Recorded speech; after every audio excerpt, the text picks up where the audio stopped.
Pinapatulog daw po siya, ay ayaw matulog. Iyon, ang mababaw na dahilan, kaya sinaktan niya yung bata.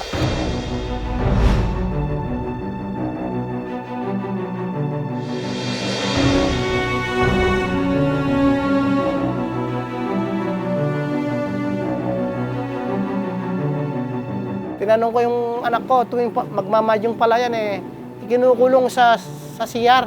Hanggat hindi matapos magsugal, hindi lalabas ang bata sa CR.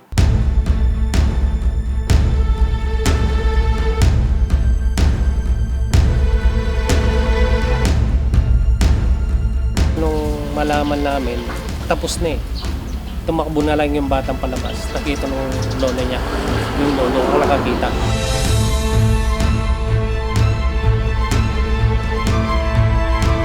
Pagkakuha ng impormasyon doon sa biktima at saka sa nag-report sa atin, pumunta kaagad yung ating investigador at saka CPD para maimbestigahan yung kaso.